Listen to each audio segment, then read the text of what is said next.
अस्सलाम वालेकुम। अगर आप मुलाज़मत करते हैं, नौकरी करते हैं, तो आज के ज़माने में एक बहुत अहम चीज़ है जो आपको नहीं मिस करनी चाहिए, वो सुनना बहुत ज़रूरी है। वो ये है दोस्तों कि आज के ज़माने में किसी एक नौकरी पर रहना, वो आपके लिए नुकसानदेह हो सकता है। उसकी वजह ये है कि एक तो ज़ाहिर है महंगाई बहुत है। ख़र्चा करना किसी एक ज़रिए आमदन पर रहना, उससे फिर आप अपने अखराजात नहीं चला सकते और दूसरी चीज़ ये है कि नौकरी का एतबार कोई नहीं होता, ख़ास तौर पे जो प्राइवेट नौकरी है।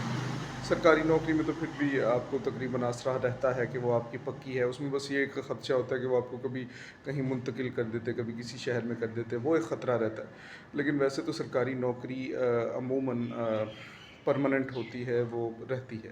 लेकिन प्राइवेट नौकरी में ख़तरा रहता है, प्राइवेट नौकरी कभी भी जा सकती है। आप चाहे जितना मर्ज़ी अच्छा काम करें, आप चाहे जितने मर्ज़ी काबिल हों, आप चाहे कोई गलती ना करें, फिर भी आपकी नौकरी जा सकती है। तो कई दफ़ा ऐसा होता है कि आपका तजुर्बा बहुत ज़्यादा हो जाता है, आप बहुत ज़्यादा माहिर हो जाते हैं, तो ज़ाहिर है आप तनख्वाह भी फिर उसी हिसाब से माँगेंगे। अच्छी तनख्वाह माँगेंगे, उसी तनख्वाह पे उन्हें मतलब उसी वही काम करने वाले कम तनख्वाह पे लोग उन्हें मिल जाएँगे। तो जो नए लोग होते हैं किसी भी शोबे में, तो जिसको हम फ्रेशर कहते हैं, इंटर्न्स कहते हैं, तो वही काम उनसे ले लेंगे, फिर उन्हें ट्रेन करेंगे, तो वो भी माहिर बन जाएँगे वक़्त के साथ-साथ। तो ये चीज़ें चलती हैं। तो अपने लिए एक ज़रिए आमदन लाज़मी रखें। अब आप सोच रहे होंगे कि अगर एक पूरा दिन एक नौकरी करते हैं तो क्या करें, कैसे करें? कोई ना कोई आप पार्ट टाइम काम छोटा-मोटा कर सकते हैं।